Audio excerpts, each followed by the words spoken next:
Oh, ladies and gentlemen, welcome back to the other side of the coin. And first and foremost, ladies and gentlemen, Arsenal in the mud. I love it. Officially, ladies and gentlemen, Manchester City they've won. They've won the Premier League, and I'm so glad. More than you can believe, I am so glad that Arsenal did not end up winning this, and Manchester City did the job at the end. And thank you to West Ham. Thank you to West Ham for making it somewhat easy for Manchester City to get that. I know, although Suchek was trying to handball some goals in and trying to make it very, very tasty right at the end. But look, big up to Manchester City for winning the Premier League 4 times in a row. That's a record. It's never been done before in the Premier League, which is quite mad. Look, as many people are saying on social media, like at the end of the day, I don't care. I don't care if it's not us winning the Premier League. I don't want to see anyone else besides City. I'd be absolutely mad to see Arsenal win it. I'd be absolutely mad to see Liverpool win it. I'd be absolutely mad to see Man United win it or any other teams besides Manchester City, who honestly not many people care in that level in terms of rivalry and banter and whatnot. So we wouldn't have seen the end of it if Arsenal won. Honestly, social media would have been so difficult for people, for Chelsea fans or any other fans, Liverpool fans, Man United fans. Everyone else would have struggled all throughout the off season, the summer window, and next season had Arsenal became champions. It would have been mad. So look, glad that Arsenal are in the mud and Man City has rescued all of us from utter embarrassment. So that's that. So congratulations to Manchester City for winning the Premier League. Look, of course, Arsenal, in terms of fighting till the end, yeah, sure, that's somewhat.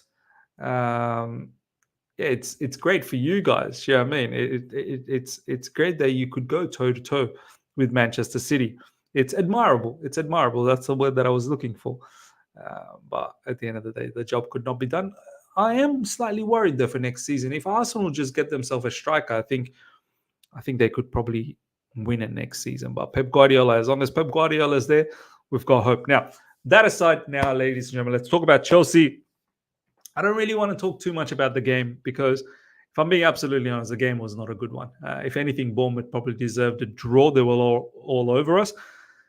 I just want to highlight a few things. Number one, look, 5 wins in a row. Once again, we get a victory where we probably didn't look our best, and we finished the season off with some sort of style, some form of rectification of how poor the season's been. We finished 6th officially.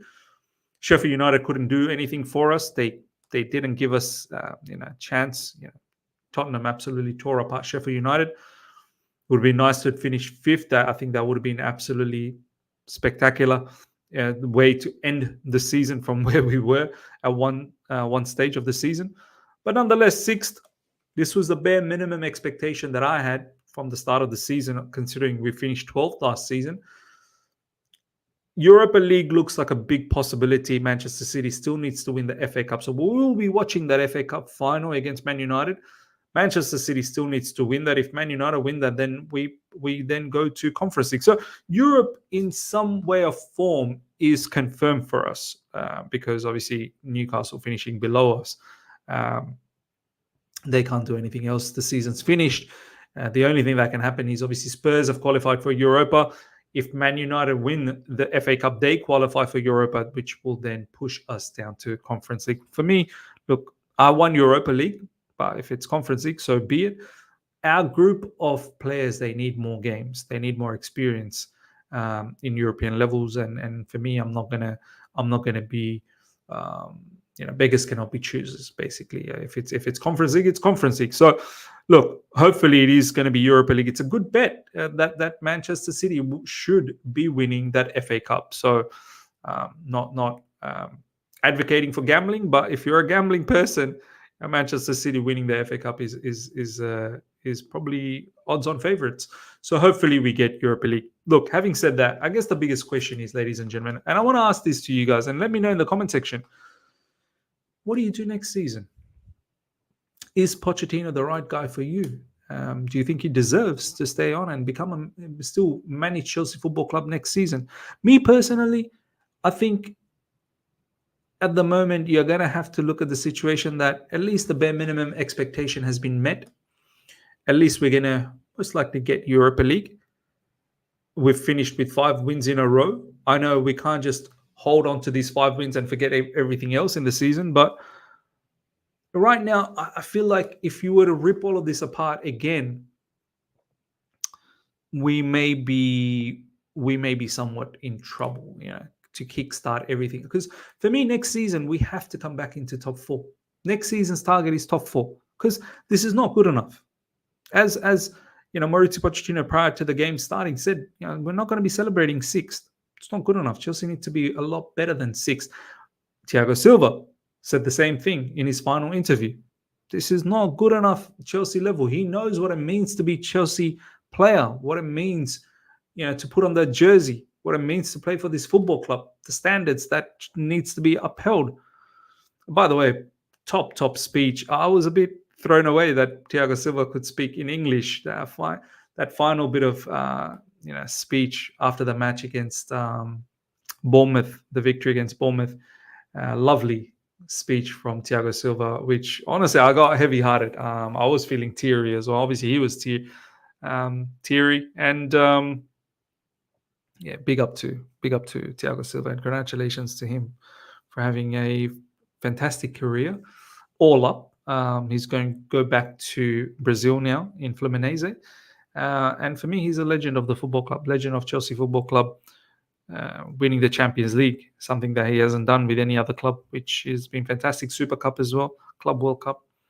And he said the way he signed off by saying that he would love to see his kids play for Chelsea one day. So let's see if that happens. But coming back to the point, look, for me, I'd stick with Pochettino for the time being. I think he deserves to get a shot next season, but not the entire. I'm not saying it's a free hit.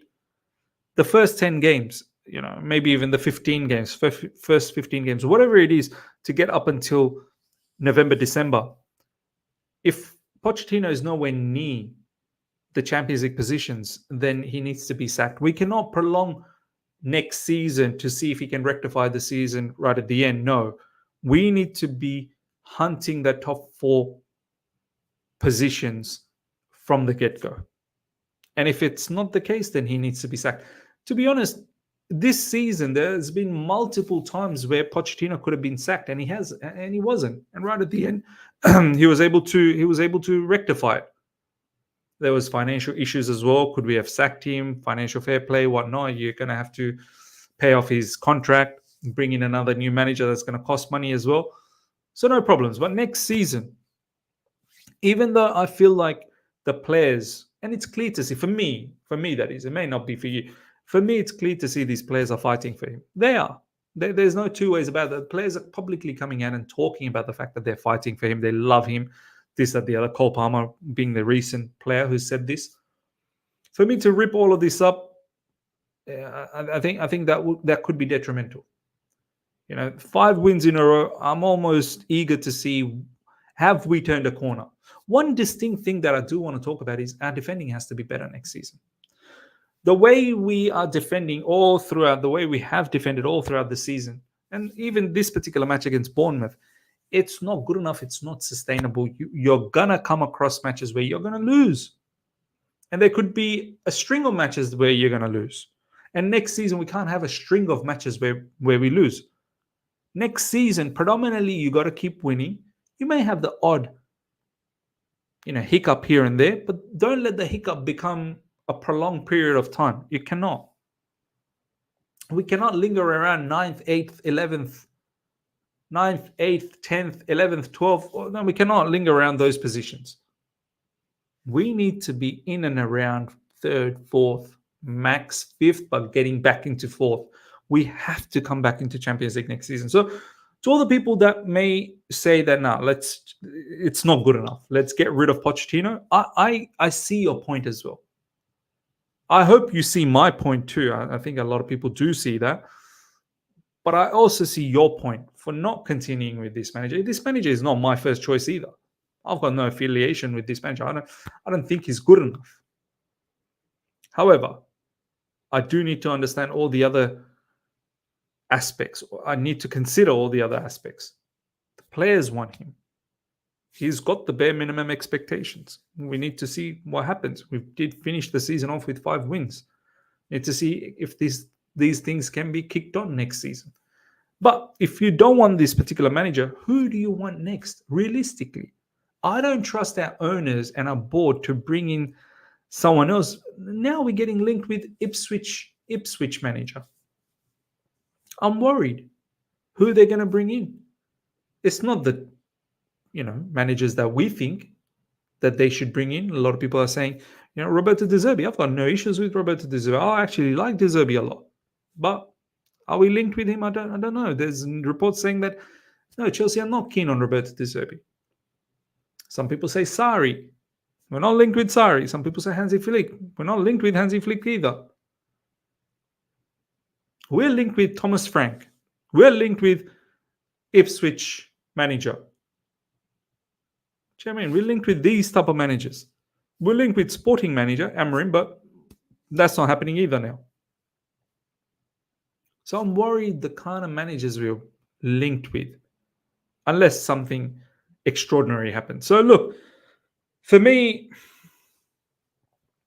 obviously we're going to go into detail down the track in live stream, talk more about the players and owners and directors and how we've competed this season with manager as well. But for me, look, at least the bare minimum expectation has been met. We've got Europa to look forward to hopefully next season. And some of these players, they do need to step up. With Thiago Silva gone, the wealth of experience that we have with Thiago Silva, someone who understands what it means to play for Chelsea, you can see the way he talks, how he talks, and how much respect he has for Chelsea. And you can see how he understands where Chelsea need to be. This is a scary part for me next season. Who is going to uphold all of these values with Thiago Silva gone? Some may say, okay, Reece James. Reece James himself, he needs to mature up. Ben Chilwell, I don't think is a quality leader. And Gallagher is someone who's probably impressed me a lot more. So, we're thinking about letting him go. And if we're going to keep this manager, we probably need to keep Gallagher. And last but not least, I actually can't forget this. Caicedo. I should be talking about Caicedo. What a banging goal from halfway. Big up to Caicedo. I've said it for the longest time. Probably since the start of this year, I've been saying Caicedo is actually one of the players that's been doing really well. I don't know why in social media, in media in general, a lot of the journalists, they keep talking about Caicedo in the sense that he's one of the flops of the season, which is wrong. Once again, this particular match, look, if there was a man of the match standard, by the way, Petrovic, another one who's done really well in this match, kept us in the game. Petrovic, probably my man of the match. Caicedo, before he got injured and got taken off, he was probably close to being man of the match. And I've got no issues if we want to give man of the match to Caicedo. By the way, the official man of the match was Cole Palmer. He had a stinker, absolute stinker. I don't know how they gave Cole Palmer the man of the match. But Caicedo, definitely not flop of the season. If anything, one of the better players for Chelsea Football Club. One of our better players. You could put, obviously you're going to put Cole Palmer, Malo Gusto's name in there, Nicholas Jackson's name in there. Caicedo definitely up there with one of the players that has had a very, very good season. So yeah, ladies and gentlemen, as I said, I don't want to talk too much about this game. The game wasn't good. I wanted to talk more about the broader picture and what's coming up for Chelsea Football Club. I think a lot of decisions going to be made as to how we're going to shape up next season. Who's the manager? Who are the players?